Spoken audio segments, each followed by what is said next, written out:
حدیث سورة الاعراف صفحہ نمبر 137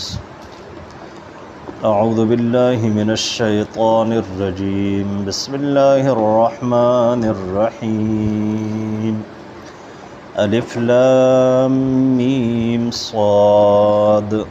کتاب انزل الیک فلا یکن فی صدرک حرج منہ لتنذر به وذکرى للمؤمنین رب اشرح لی صدری ویسر لی امری واحلل عقدۃ من لسانی یفقهوا قولی. سورة الاعراف یعنی هغه سورت چې پاغه کې د اصحاب الاعراف تذکره الله رب العالمین کړی ده.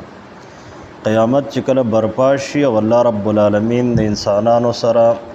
حساب کتابو کې نو د قیامت برپا کېدل او د انسانانو یو میدان ته جمع کېدل د ته حشر ویل کېږي او د دې نه پس دویمه مرتبه هغه بیا نشر دی. نشر ویل کېږي کولا وهلو ته خورولو ته. نو نشر بکیږي دریو طرفونو ته.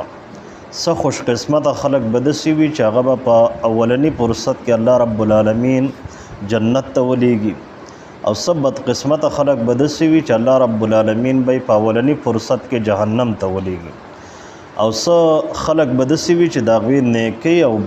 بدۍ هغه به برابر وي. نو الله رب العالمین به د دې فیصله موقوف کړي او دوی به د اعراف ته ولېږي. په دې اعراف متعلق مخکې به دې صورت کې راشي چې هلته الله رب العالمین په کوم انداز باندې تذکره کړ د هغې نه دا معلومیږي چې الله رب العالمین به دا خلک هم بیا واپس جنت ته لیږي. نو په دې کې الله رب العالمین د اصحاب الاعراف تذکره کړ ده. د دې وجه نه بطور علامت دې صورت ته سورة الاعراف ویل کېږي. بیا دې صورت کې الله رب العالمین څه بنیادي خبرو تذکره کړې ده. اولا الله رب العالمین د صورت ته تمهید تړلې ده په د اولنی 10 آیتونو کې او بیا د هغې نه پس الله رب العالمین واقع د آدم او د ابلیس د هغې تذکره کړې ده. بیا ابلیس چې کوم طریقې واردات کړي دي په حضرت آدم علیه السلام باندې چې د آدم علیه السلام اولنی انسان دی او ابلیس اولنی دشمن دی او دغه د انسانانو د پاره به مستقل هم دغه ابلیس دشمن وي او هغه طریقې واردات به وي کومه طریقې واردات چې د آدم علیه السلام متعلق ابلیس اختیار کړي و د هغې تذکره به الله رب العالمین دلته کوي د دې دپاره چې راتلونکي اولاد د آدم علیه السلام د ابلیس د طریقې واردات نه هغه خبردار شي او بیدار شي چې آینده دپاره په دې دوکه کې را نشي. بیا به الله رب العالمین د دریو ډلو تذکره کوي. یوه هغه ډله ده چې هغه اصحاب الجنت دي. جنت ته به الله رب العالمین داخل کړي د دوی په منځ کې به مکالمه کېږي. دویم اصحاب النار دي د هغوی تذکره به الله رب العالمین کې د هغوی مکالمه به په خپل منځ کې هم کېږي او د هغوی مکالمه به د جنتیانو سره هم کېږي. د هغې تذکره به الله رب العالمین کې او دغه شان د اصحاب الاعراف تذکره به مو کړي چې دوی به جنتیان هم وویني او جهنمیان به هم وویني. د جنتیانو سره به هم څه نه څه خبرې اترې کېږي او د جهنمیانو سره به هم کېږي. د هغې نه پس به الله رب العالمین بیا د 7 انبیا کرامو واقعات ذکر کړي. په هره واقعه کې بیا 3 خبرې الله رب العالمین هغه ذکر کړي دي. پیغمبر دعوت ورکړی دی، قوم د هغه نه مطالبه کړ ده د معجزاتو. د وخت پیغمبر معجزات پیش کړي دي. قوم چې کله انکار کړی دی نو بیا پیغمبر ورله دمکي ورکړ ده او د هغه دمکۍ پر رد عمل کې بیا الله رب العالمین په هغه قوم باندې استحصالي عذاب راوستی دی. په دې صورت کې به بیا الله رب العالمین د حضرت موسی علیه السلام د واقع مزید تفصیلات ذکر کوي. خاص کر هغه غټ غټ معجزات او نښې چې الله رب العالمین موسی علیه السلام له د قوم د اصلاح دپاره ورکړې وي د هغې تذکره به الله رب العالمین په دې صورت کې تفصیلا کوي. د هغې نه پس به الله رب العالمین د حضرت موسی علیه السلام چې کوم ملاقات د الله رب العالمین سره شوی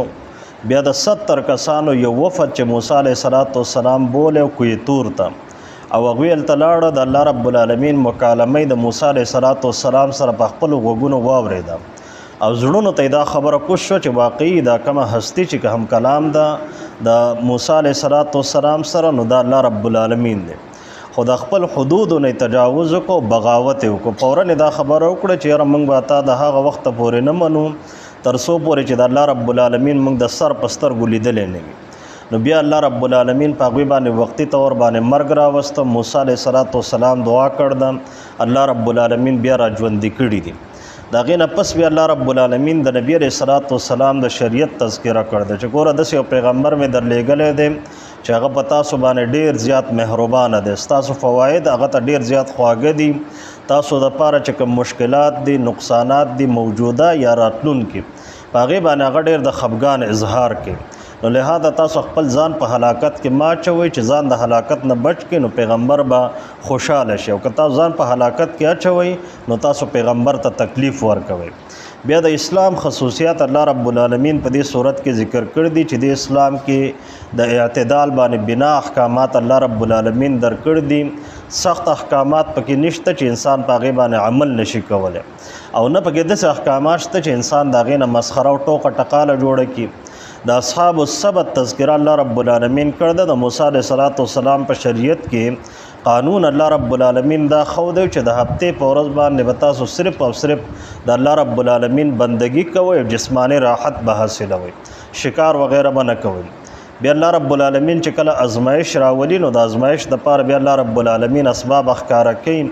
نو په عام طور باندې به میان وغیره موجود نه و چې کله به د خالی ورځ شوم نو میان به بیا ډیر زیات و نو دوی به د هغې سره حیلې تدابیر کول په مختلف طریقو باندې به د میانو لارې بندې کړي چې کله به د نور غروب شو نو فورا هغه به یې راونیسل چا به ورته وي چې دا ولې رانیسئ نو چېره دا خو موږ د خالي په ورځ نه دي رانیسلي دا خو اوس د اتوار ورځ شروع شوه او دا خو موږ دوی سره لبې کولې نو اوس میا چې دی په یو طرف باندې تل دلته پنساو شوی دی نو په دې کې خو زموږ څه دغه نشته نو الله رب العالمین ته به یې دوکې ورکولې په دغه موقع باندې بیا یو دغه د موسی علیه السلام شریعت د منونکي چې دی د امر بالمعروف او د نهي عن المنکر متعلق په دریو ډلو کې تقسیم شو یوه هغه ډله وه چې هغوی برای راست الله رب العالمین نافرماني شروع کړه دویمه هغه ډله وه چې هغوی خاموشي اختیار کړه تماشا یې کوله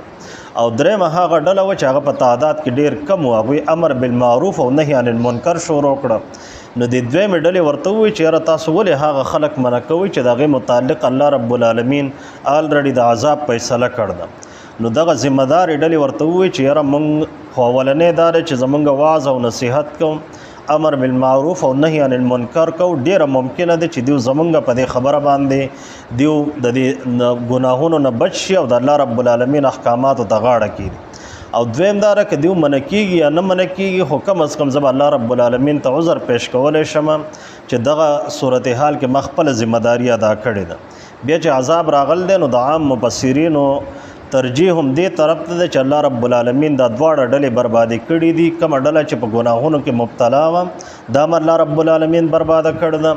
او کمې ډلې چې به د ګناهونو باندې خاموشي اختیار کړې وه او تماشۍ جوړه کړې وه دا هم الله رب العالمین برباده کړې وه ځکه ګناه کول او په ګناه باندې خاموشي اختیارول دا دواړه د جرم په لحاظ سره او د الله رب العالمین په نظر کې دا برابر دي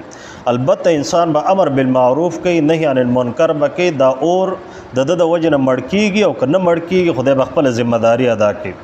د هغې نه پس بیا الله رب العالمین د عهد الست تذکره کړ د هغه عهد چې هغه زموږ د ټولو ارواحو نه اخیستلی شوی دی چې په هغې کې د الله رب العالمین د ربوبیت او د خالقیت موږ اقرار کړی دی او هغه عهد زموږ په دې ضمیر کې هغه پروت دی د الله رب العالمین بیا د مزید احسان او د نعمت دپاره پیغمبران را لیږلي د هغې د تذکیر او د یاد دهانۍ دپاره او قرآن کریم او نور کتابونه نازل کړي دي بیا الله رب العالمین د بلعام بن باعوره چې دا د موسی علیه السلام په امت کې یو سړی ډېر یو عالم فاضل شخصیت خو علم والله الله رب العالمین ورکړو خو د وخت حکمرانان ولګېده د موسی علیه السلام په خلاف به استعمالو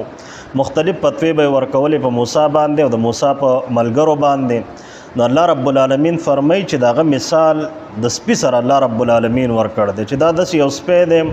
لیونی سپی دی ژبه یې راویستې وي که ته پې ګزار کې نو هم در پسې غپېږي او که ته د خاموش تېرېږي نو هم در پسې غپېږي بیا د هغې مزید تفصیلات به انشاءالله هلته راشي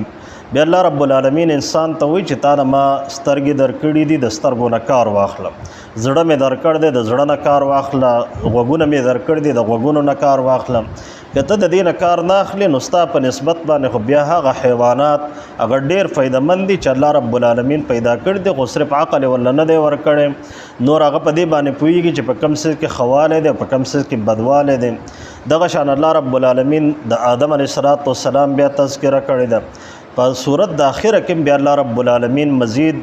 هدایات د خلاصې په طور باندې ورکړي دي. اولنی هدایت بیا دا دی چې ته امر بالمعروف کوم، د شریعت مطابق چې دی نو خلکو رهنمایي او هدایت ورته کوم. قرآن کریم چې کله لوستلی کېږي نو هغې ته خاموشي اختیاروم او الله رب العالمین ته سجده‌ریز شه. په دغه کې د انسان پیدا ده.